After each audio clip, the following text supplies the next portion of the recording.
So for this evening's talk, we have received many requests. The request which came a long time ago was one again to deal with or to talk about stress. But in particular, I wanted to focus this talk on how to be successful and do lots and lots of things in the world and become a leader in your field without any stress. How to get lots done without any problem at all in the mind. In other words, how can we use our mind efficiently? And this is something which Buddhism is really good on. Simply because as monks we've been meditating for such a long time. But even as a monk, I'm not a lazy monk. Sometimes if you come and visit me at monastery down at Serpentine, you may find me busy working on the roof where I was this morning, and in the afternoon doing the administration work, in between solving everybody's problems when they come and ask me them, and afterwards coming doing some free counselling at Nolamara Centre, and then afterwards giving a talk, and then afterwards doing more talking to you. My day starts at 4 o'clock, or like this morning, a bit earlier, 3:30, and doesn't finish till late. How on earth can you do all of that and still have a happy mind? How can you be a high achiever with no stress at all? And it's a wonderful thing to know this, and it can be done. And first of all, people will say, what does a Buddhist monk know about stress? What does he know about responsibility? You just live in your monastery and just have a nice time. Yes, that's what you think. But if you come and actually stay in the monastery and have a look to see how hard a monk works. I remember giving a simile like this earlier on when I was in Singapore, giving a big talk to about 2,000 people. And at the end of the talk, somebody asked a question. It wasn't much of a question, it was more like a comment. And it was very much what I just said. They said to me, you're a Buddhist monk, how do you know what stress is? What you said, makes, in theory it may make sense, but in the real world, where we do have to work so hard, it's much different. What do you know about stress? And then I told him what I'd done that day in Singapore, getting up at 4 o'clock. How many of you get up at 4 o'clock in the morning? And you start working from the very beginning. And that day, I listed all the things which I'd done that day.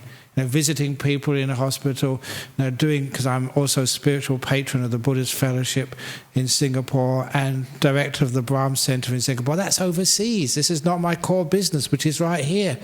All this stuff which I'm doing, and I told an hour by hour account what I'd done that day. And after I told what I'd done that day, to say, look, I qualify, all the work which I do and get done, I qualify as someone who knows what I'm talking about working hard and dealing with stress. And then they came to the microphone afterwards and they said, wow, I never realized how hard monks have to work in our modern world. He said, I always wanted to become a monk one day, but not now. No. I lost a monk. But, I do work hard, but without stress. And these are the techniques which you can use to be able to be successful in whatever sphere of work you have, but without any stress, so that you can be successful with a smile on your face. And the first thing is, please don't carry around the past. Because every time you keep carrying around the past, what happened? Who said what? Who did what? That carrying around the past takes up so much space in your brain. You've got hardly anything left to do the job of the present moment. How on earth can you perform? if so much of your brain space is taken up with working out why they said that, why they did that, all the terrible things which you have done. Look, you can't afford to waste any brain space. The capacity you need to be successful is so great, you can't afford to keep that past. So, the first thing we learn to be successful in life without any stress is to let go of the past as soon as it has happened. To keep nothing at all. To be someone whose suitcase is always empty of the past. You can imagine just how much that would free up your life to really do well in this present moment if we could somehow totally, immediately let go of what has just happened. And if you can't do that, at the very least, can you let go of the bad things which have happened in the past? The good things, actually, they don't take much space in the mind. But the bad stuff, all the terrible things which have happened to you in your life. And I get these letters from people, the sort of stuff which happened to them in their past. You know, sometimes the sexual abuse they've endured as kids, the physical abuse they've endured. It's gross sometimes. I just sometimes think, my goodness, what you went through is disgusting, it's terrible, that should never happen to anybody. But even that you can let go of. Why? And this is a challenge which is very strong, but I make this in confidence that I know what I'm talking about. Why do you allow all of that to stop you living in the present? Why are you always a prisoner of that past? You've been hurt terribly, but you don't need to keep on being hurt by remembering that past. You can let it go. And I think I have to let go for a few moments because there's some secret messages coming by. So here we go. There is a secret message coming here. That's, oh my goodness me, the car number 1DNI 615 is making some mega bad karma. I'll tell you why it's making bad karma. Because it's parked across the driveway, so the nun's car cannot get out. You're keeping the nuns from getting their job or whatever it is. So 1DNI 615, please move your car quickly. Otherwise, because of its bad karma, it will get reborn as a bicycle in its next life. Even cars can make good karma and bad karma. So there we go. Now that's all finished with. I'm going to let go of that past now and carry on with my talk to be efficient. Because there are so many interruptions of your life, but they finish with and they're gone. Why do we keep this? Even part of my job of being a monk, you know, that so often I come out at 6:30 and people come and tell me their problems. I don't mind that. Please come and tell me the problems. You know one of the reasons why people like telling monks their problems? Because we're cheap. Usually you have to pay a lot of money to tell people's problems. It's called counselling. I don't know how much they charge an hour, but here you get it for free. It's really good value for money at this place. But more than that, it's part of the job because, you know, knowing the nature of the mind, being around a long time, you understand how things happen, so you can give some wisdom. But in order not to have stress, as a counsellor, we're all counsellors to our friends anyway, to let go of that past took a new dimension when my teacher Ajahn Brahm gave us some advice. He said, later on as monks, as human beings, people come and tell you their problems. You have to let them come and unload on you. Unload all of their rubbish. You, said Ajahn Brahm, have to think of yourself like a rubbish bin. And let people put all their rubbish inside of you. They talk about their relationships, about their marriage, about their children. Look, that's why I became a monk. So I don't need to worry about wives and kids and businesses and stuff like that. So why do you keep unloading that stuff on me? But I don't mind. The important thing is, he said, Ajahn Chah said, you be a dustbin. Imagine yourself sitting up there or sitting here, being like a dustbin. Come on, throw your rubbish inside of me. But to be a dustbin with a hole in the bottom. Now that's the most important part. So you don't keep any. It just goes in and goes out. So when I leave this place, I don't carry any of your rubbish with me.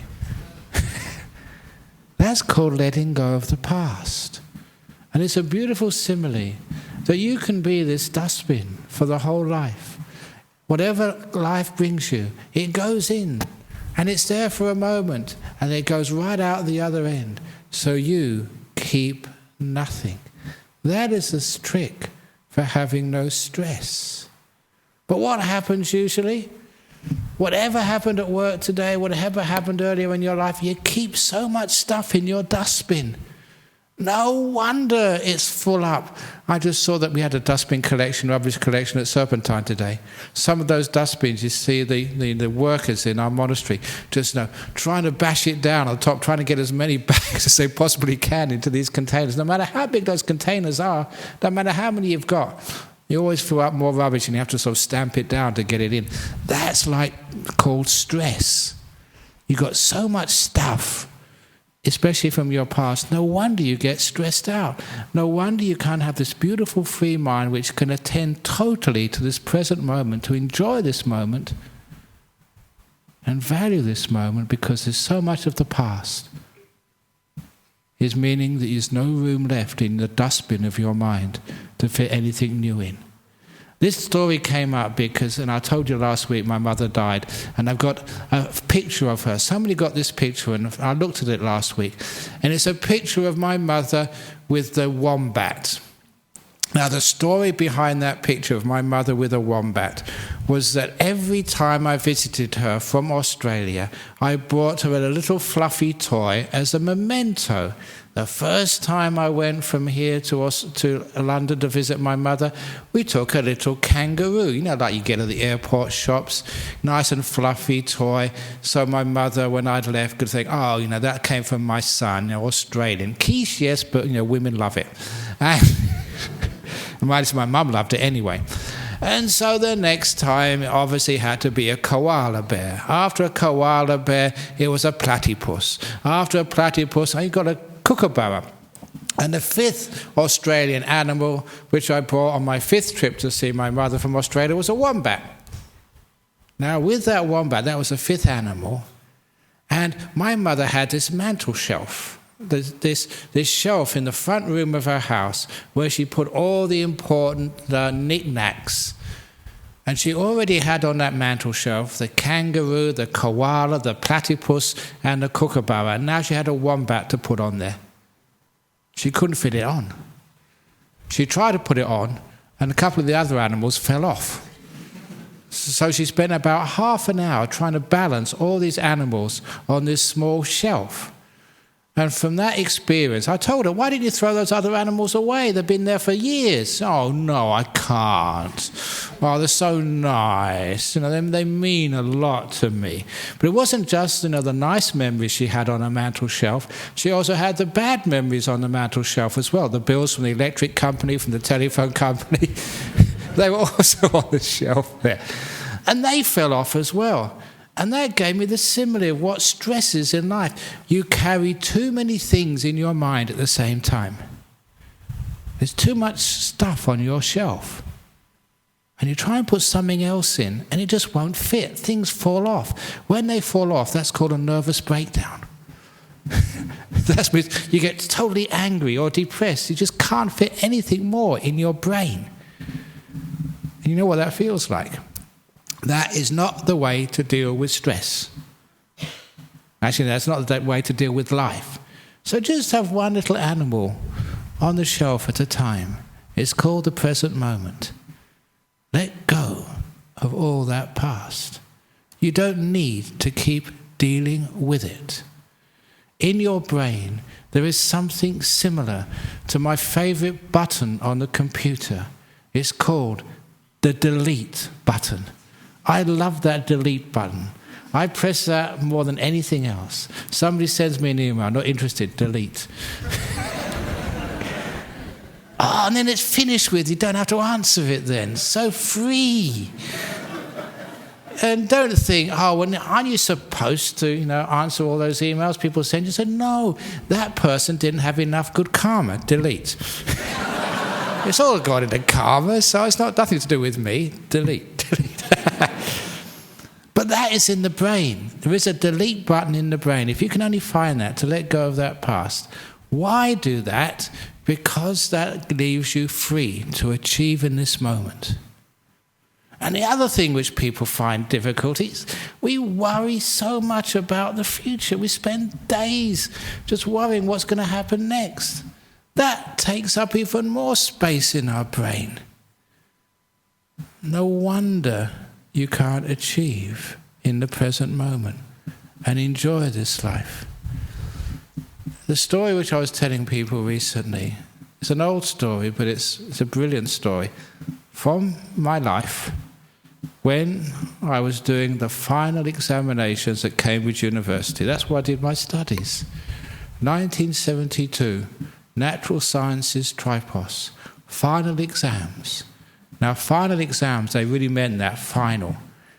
Everything else in the whole time you did at university counted for absolutely nothing.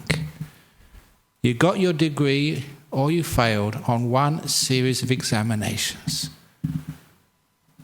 And those examinations in natural sciences that year, 6 days, Monday, Tuesday, Wednesday, Thursday, Friday, one after the other. Morning examination, 3 hours, afternoon, 3 hours, 1 hour for lunch. I don't think Amnesty International was formed at that time. If they'd have found out, that was torture. 3 hours, 1 hour lunch, 3 hours, 6 days in a row. And the worst of that was everybody was telling me that my future depended upon those examinations. If you did well, you'd have a wonderful life. If you failed, you'd be stuffed for the rest of your life. If only I had known I was going to become a monk, I wouldn't have worked so hard. Well, I didn't know that at the time, so I bought into what other people told me. I really worked hard. But my trick was, and this is how you deal with stress. This was a stressful situation for me. How I dealt with that was using basic tricks of meditation. I'd already started meditating for about 2 or 3 years when I first went up to that university. So I never had any lunch for those 6 days. I had a big breakfast, a nice dinner in the evening. At lunchtime, I went back to my room, only 5 or 10 minutes from the examination room, and I meditated for half an hour. Now, this is what happens. As soon as I sat down, the first thing which came into my mind was the morning exam. How did I do? Did I do that question correct? We all know how stupid that is. The examination paper is in. Right or wrong, it's too late to change it. It's obvious, isn't it? You should let it go. Let go of the past. This is not the time you can do anything anymore. It's easy to say, but I trained, I could do that. I could let go of that very, very important exam in the morning. And this is what you can learn in a place like this. It doesn't matter what has happened in the past. You can't change it. The examination paper of your past is in. It's a waste of time thinking about it. Good or bad, you can't do anything about it. I could let that one go. So the next thought, I was not at all concerned about the morning paper. The next thought which came up in my mind was the afternoon exam.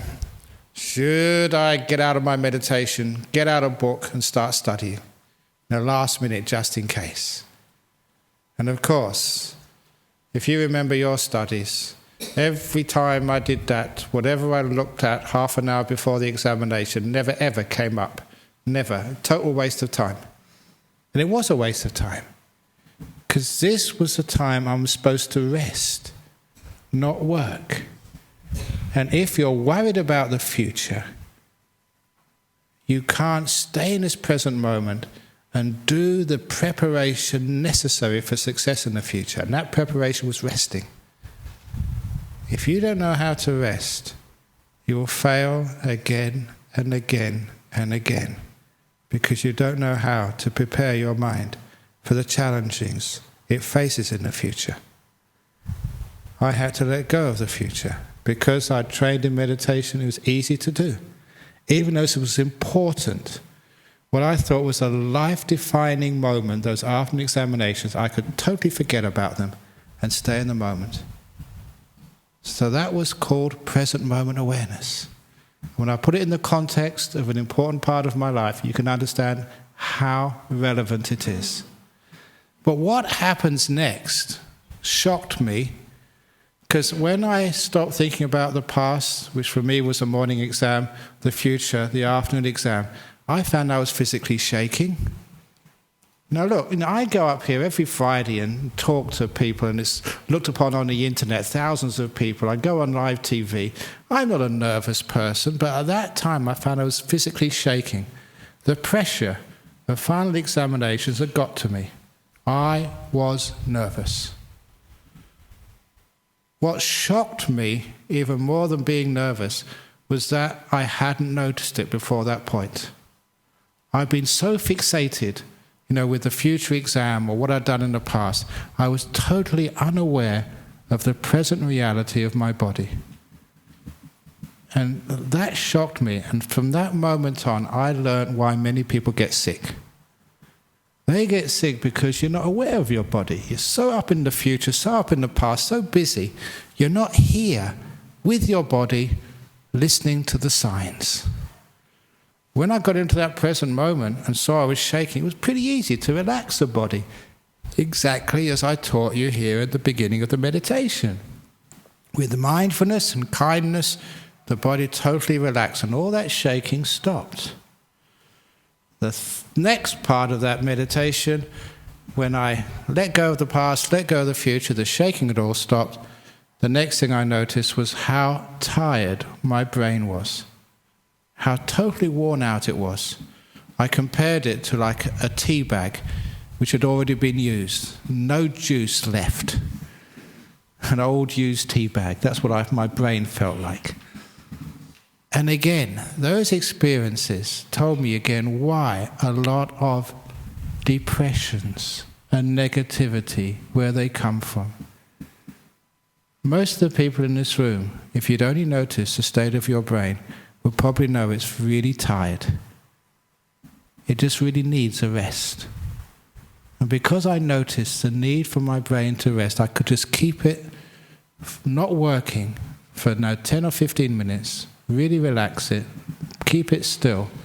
So by the end of that meditation, all the energy had come back to my brain. I was awake, alive, clear, energized.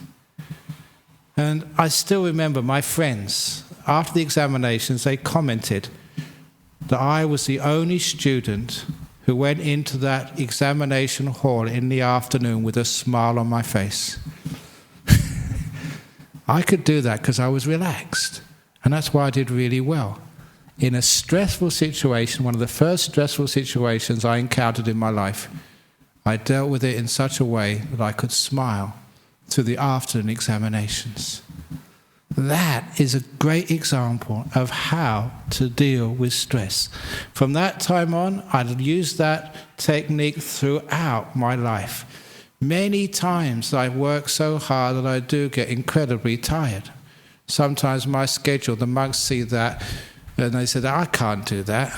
And I tell them the trick how to do that. I remember just going to Singapore once, and Friday night here, I think it was an overnight flight to Singapore, and as soon as you land off teaching, and that particular time they had this concert on. And there was a matinee concert and one in the afternoon after, and what I was doing was just playing myself in this Buddhist type play. And after sort of playing myself in the morning, they all went out for sort of dinner, or just pre-dinner, sort of after lunch. I don't know what they called it, but they eat any time in Singapore, like most of Asia. I don't know why they call it lunch, dinner. It's just they eat, and that's all it is. So anyway, they went off to eat, and of course, being a monk, you couldn't have any dinner. And I was just so wasted, so tired. And there was another performance coming on in half an hour. You had to front everybody and entertain them and say something wise or smart. That's what you come up here, so I can say something wise and smart. Otherwise you think, you come and wasted your Friday night. So every Friday night the pressure is on. I've got to say something smart and wise, so you can actually think, oh, it's worth coming. Anyway, there the pressure was on, and I was just so exhausted. So that's exactly what I did. I found a quiet place. It was actually a locked exit, so no one could go through. And I just sat down there and meditated. Let go of the past, let go of the future, and you could feel the tiredness in your body and in your brain. And just rest with it. Don't do anything. Make peace with it. Be kind to it. And the energy starts coming back again. And so the afternoon, when I came out of that half an hour meditation, I could perform really to a very high standard. That is how I deal with the stress of my life. When I get tired, I take that rest. Without taking that rest, you are inefficient. The problem with people in their life today is they just keep on going. Keep pushing through the tiredness. You can't do that. That's not a smart way of working. Please excuse me, I've done this simile many times before, but it fits into this talk. How heavy is my glass of water? I did this when I was in London in October at Imperial College, London. The Imperial College, a top sort of science university. And as soon as I did this usual technique, some smart aleck in the audience says about 150 grams, because they're scientists and they're probably absolutely accurate. But that's not what I meant. The story goes, how heavy is this glass of water? The longer you hold it, the heavier it feels. You hold it for 5 minutes, your arm aches. 10 minutes, you're in pain. 20 minutes, you're in agony and a very stupid monk. What should you do when it starts getting too heavy? Put it down. Just for a couple of seconds or 30 seconds. Put it down, rest your arm for 30 seconds. And when you pick it up again, it actually feels lighter. Honestly, it feels much lighter now. Why? Because your arm rested. Now it's easier to carry. That is how you deal with stress in life. Whatever responsibilities, duties, work you have to do, you're holding it. When it starts getting too heavy to bear, please put it down for a few minutes. Rest, relax. Then afterwards, when you pick it up, it's easier to carry. I invented that simile. Now apparently someone saw it on the Australian Stock Exchange site. How to deal with stress if you're a stockbroker in the modern European debt crisis economy. So it actually works. That is how you can do a lot without getting tired. So any of you kids here doing year 11, year 12, universities, PhDs or whatever, you will know if you keep working, there comes a time you're so tired, your brain is stuffed, it just cannot perform. You are wasting your time. Instead, just learn how to let things go. Put it down for a little while. And then when you pick it up afterwards, your brain is clear, your mind is now efficient. A lot of times, the stress of life is avoidable.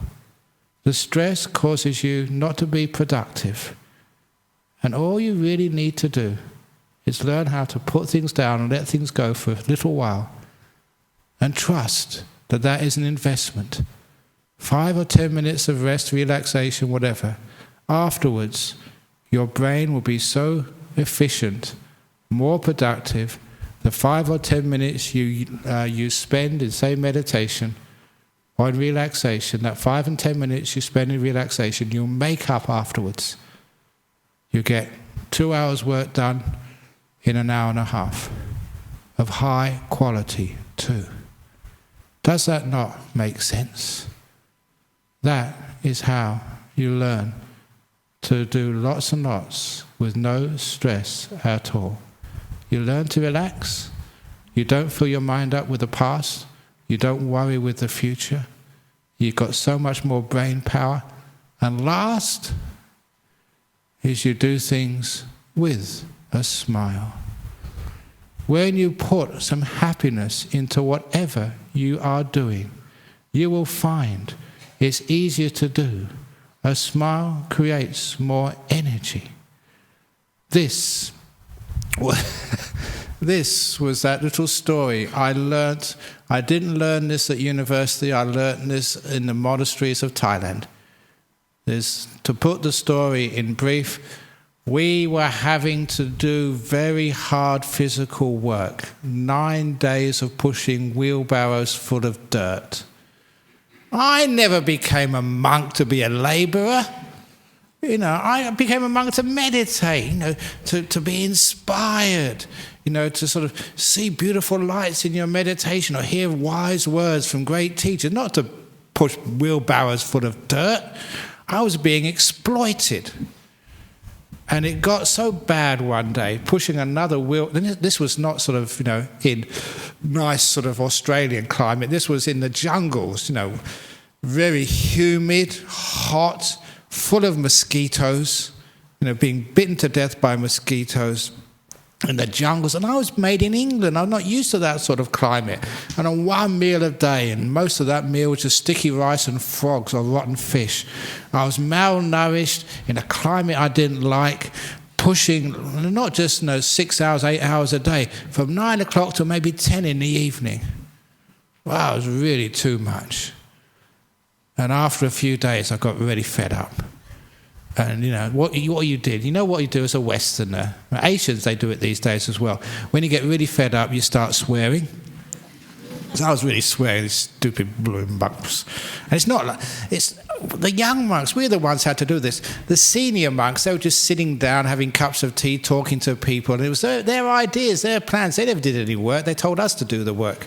Really unfair. You know what it's like, bosses? They have all these great ideas, but you're the guys who have to do it. That's why we've got a rule in monasteries. People know if say this is Venerable Chunda here, if Venerable Chunda has an idea and it's passed, he has to do it. So you don't get many monks suggesting things. It's a great way. But anyway, that didn't work in monasteries and Thailand. I had to push these barrows and I was swearing. Okay, now swearing in English, because you think if you swear in English, the Thai monks won't understand. But they do. They know you're sort of upset. So one monk came up to me once when I was really upset, and what he told me, thank you so much. I forget who that monk was, but sadhu, sadhu, you really taught me so much about life. He said, thinking about pushing the wheelbarrow is the hard part. Pushing it is easy. Thinking about it is the hard part. Pushing it is easy. And that just clicked with me. All that thinking, I shouldn't be pushing this wheelbarrow. Why do I have to pull this wheelbarrow? How many more wheelbarrows have I got to push? That was what made it hurt. As soon as I just pushed the wheelbarrow and stopped thinking about it, the wheelbarrow actually became lighter, easier to push. Weird, but it's true. So if you've got an assignment to do at school, if you've got this big project, thinking about it is a difficult thing. Doing it is actually quite easy. You do that and it takes a huge amount of stress out of your life. Because how much time has that happened to you? You got this project. Friday afternoon, you can't give this project. This is my weekend. Why do you do this? This is unfair. You can't do this to me. Why me? Why not somebody else? I work so hard for you. See, that's the problem. The thinking about it, and you're just wasting so much time. Just do it, and you'll find It's hardly any stress at all. Remember that. Great teaching. Thinking about it is the hard part. Doing it is really easy. But giving public talks, simple. You just get up here and talk. I've seen you out there. You talk to each other. You do a good job. Just talking to the microphone. Same thing, really. It's even better because the microphone doesn't talk back. It's about thinking about it. Oh, I've got to give a public talk. Oh, what will they think about me? Will they like it? Will they not like it? That is the problem. So, don't think about it, just do it. And that lessens a huge amount of stress out of your life.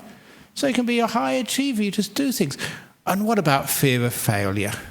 That causes so much stress. What if it goes wrong?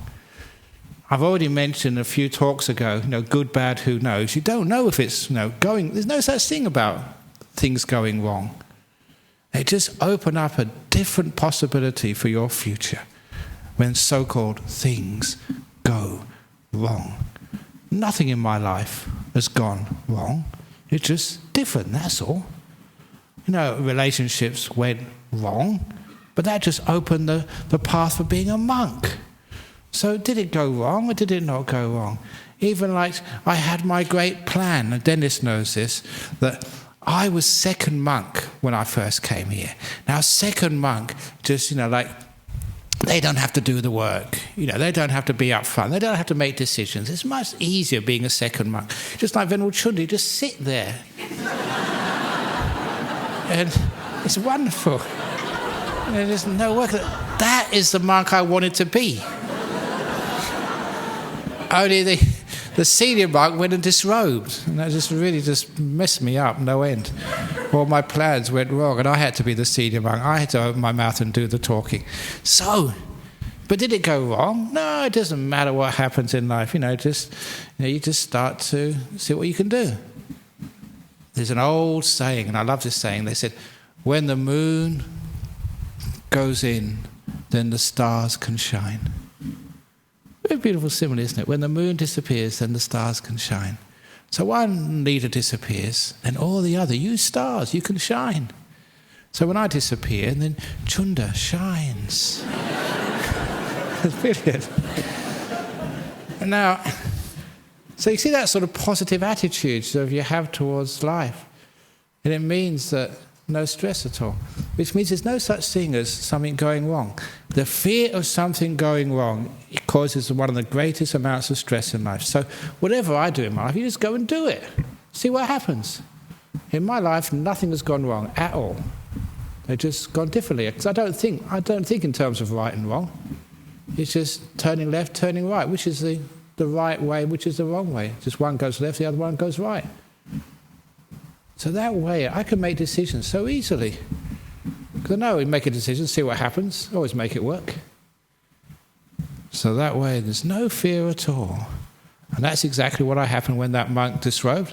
I thought, well, I'll start teaching. If I'm a great teacher, that's fine. I can inspire people. If I'm a hopeless teacher and everybody walks out as soon as they say, Ajahn Brahm giving the talk tonight, I'm not going to stay here, I'm not going to waste my Friday night for that. That's even better. Then I can be a hermit and you can leave me all alone. So either way, you don't fear failure. When you don't feel failure, it's amazing just how less stress you have in life. And it also means you just give it a try. There was a lady here, she was asking about trying to sort of, work out this relationship with a guy. Should I call him, should I not? Call him, give it a try. Go for broke. And that's my nature in life. You fancy a guy sitting there, just go and ask him. But not us, not the monks, please. Just do it, for goodness sake. So, a lot of the time, how much opportunities in your life have you wasted because you were afraid?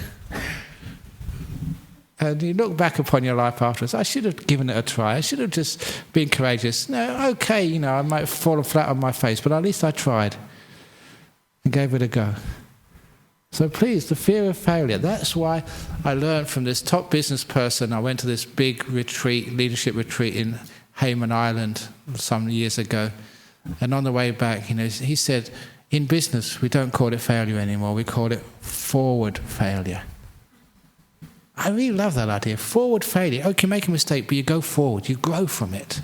You learn from it. You become a better person because you've tried, you've given it a go. Okay, it didn't work, but you've learned a lot. And the whole experience was worth it. That means that fear of, well, if I do this, what would happen? Disappears from your life. You go and give it a try. Remember, thinking about it is the hard part. Doing it is easy. So this is how we must learn in life. And I'm going to finish with a little story, because I wanted to put this story in, so it's a bit of a funny story, but it's a very good message in the end. I tell this at retreats. Very rarely, if ever, have I told it here. And the importance of learning these techniques in your life.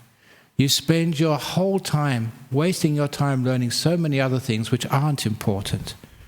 Learning how to deal with stress by letting go of the past, letting go of the future. Just doing it, not thinking so much. Putting some energy into what you're doing.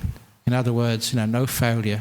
Taking away, having an empty dustbin so the things in life, they just go right through you. These are such important parts of your life. So important. It reminded me of the story of the old sailor and the professor. This was a story of many, many years ago, when if ever you had to go overseas, there was no Qantas or Singapore Airlines or Virgin or anybody else. You had to go by boats. So this professor was going overseas to give a series of lectures. And when he went on one of these passenger liners, the first night at sea, he went, after dinner, he went on deck, to take the evening air. And there he saw this old sailor looking up at the stars. It was a beautiful, clear night. And he went up to the old sailor and decided to have a conversation. He said, "Old man, how long have you been at sea, sailing these oceans?" He said, "Ever since I was a 14-year-old boy.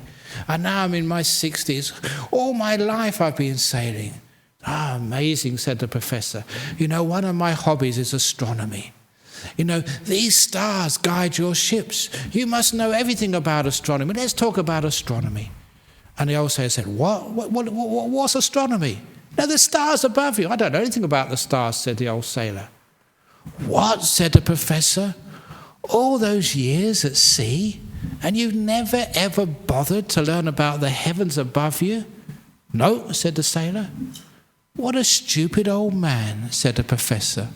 "What a waste of a life, you stupid old man."